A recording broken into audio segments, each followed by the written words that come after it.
It's just past 4 in the morning. November 13th, 2022. The small college town of Moscow, Idaho, is wrapped in darkness. Most of the streets are silent. Only the faint hum of a distant car, the rustle of frozen leaves, and the soft whistle of wind breaking the still air. On King Road, a 3-story off-campus house stands quiet. Inside, 6 University of Idaho students sleep, or so it seems. 4 of them will not survive the night. Upstairs, Kaylee Goncalves and Madison Mogan are in bed together, lifelong best friends since high school. On the second floor, Zana Kernodle and her boyfriend, Ethan Chapin, have likely just fallen asleep after a night out. 2 other roommates, Dylan Mortensen and Bethany Funka, sleep on the first floor, unaware of the horror about to unfold above them. The time slips toward dawn. Somewhere in the cold darkness, a figure moves, black clothing, a mask that hides the nose and mouth, a long object in the right hand, gliding silently toward the house. No one hears the door. No one calls out. Inside, the footsteps begin, soft, deliberate, one after another. Upstairs, a dog whines faintly, then silence again, and in a matter of minutes, 4 lives are taken, brutally, quietly, leaving almost no trace. The killer slips back into the night, the cold swallowing every sound. The house, still standing in the dark, but now a tomb. Hours pass before the first emergency call is made. The details are vague. The words, unconscious person, are used. By the time police arrive, the scene is something they will never forget. 4 young students, gone. No sign of forced entry. No weapon recovered. No clear motive. And just like that, one of the most haunting mysteries in recent American history begins. By the afternoon of November 13th, news of the murders starts to spread through campus. At first, it's just whispers. A police car seen on King Road, a few officers talking in low voices, yellow tape fluttering in the wind. Then, the headlines hit. 4 University of Idaho students found dead. The words echo through dorm halls, coffee shops, and text messages between terrified parents. That night, the university sends an urgent alert. Classes are canceled. Students are urged to stay indoors. The killers is still out there. Police confirm little. No arrests, no suspects, only one chilling statement. This was a targeted attack. But targeted by who and why? Days pass. Investigators comb the house, taking hundreds of photographs, collecting every fiber, every drop of blood, every possible clue. Still, no weapon is found, no fingerprints, no clear signs of entry or escape. Then, a detail emerges. One of the surviving roommates, Dylan Mortensen, told police she saw a man inside the house that night. Tall, athletic building, wearing all black, a mask covering his face, and in his hand, what looked like a large knife. He walked right past her and out the door. She froze, locked in shock. Hours would pass before 911 was called. The public reaction is immediate and divided. Some blame the delay in calling for help. Others feel only sympathy, knowing how paralyzing fear can be. Meanwhile, the killer's identity remains a ghost in the dark. Weeks pass. Thanksgiving comes and goes. Police release little new information, but behind closed doors, something is shifting. Investigators focus on one unusual clue. A white Hyundai Elantra seen on surveillance cameras near the crime scene in the early morning hours. They trace every registered Elantra in the region, every plate, every owner.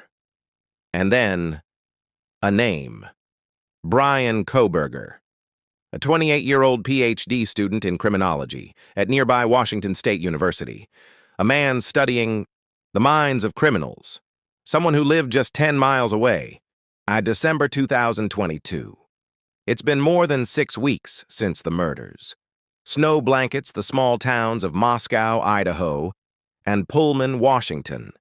Christmas lights glow in frosted windows. But the air still feels heavy, unsettled. Inside a dimly lit police office, a team of investigators is poring over surveillance footage frame by frame.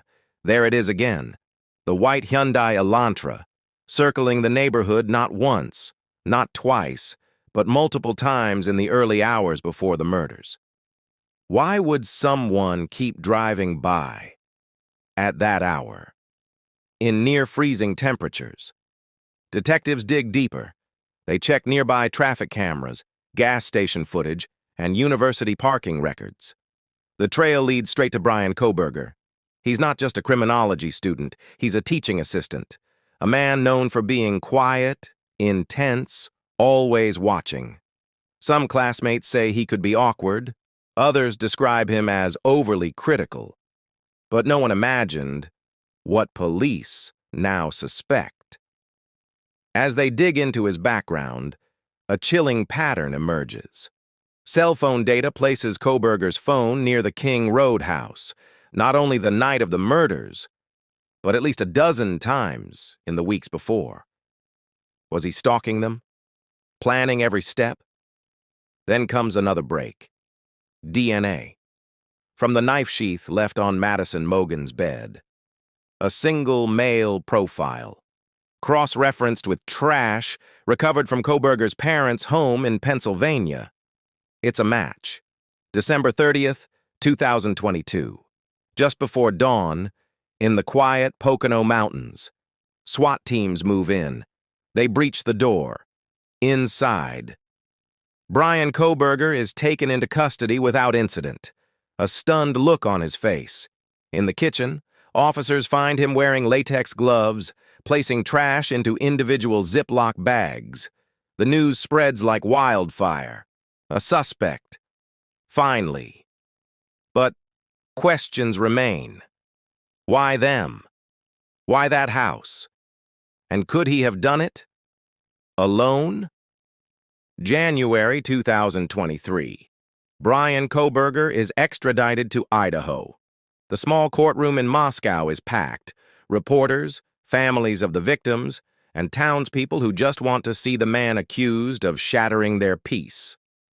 He walks in wearing an orange jumpsuit, eyes scanning the room.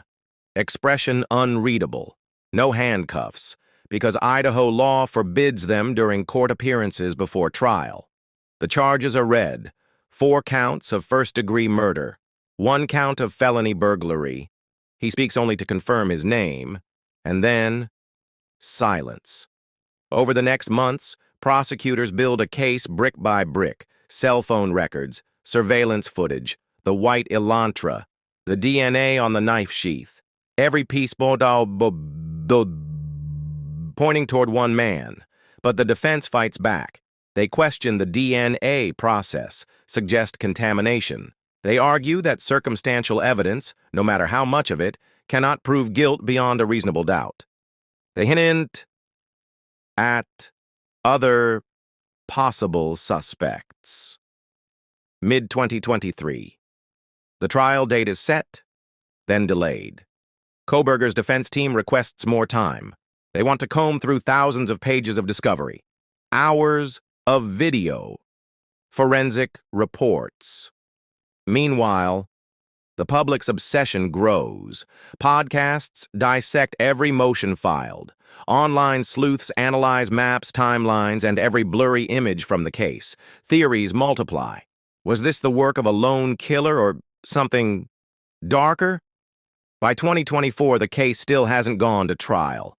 Legal battles over evidence, over the death penalty, over jury selection stretch on.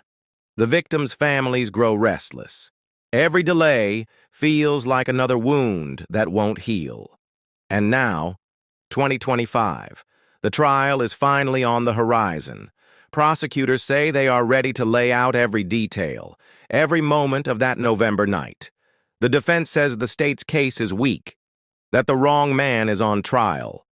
And hanging over it all are the questions no one can answer. What truly happened inside that house? Why those 4 victims? And what was going through the mind of the person who walked out, leaving 4 young lives behind? Soon, a jury will decide. But until then, the town of Moscow, the families, and the world wait.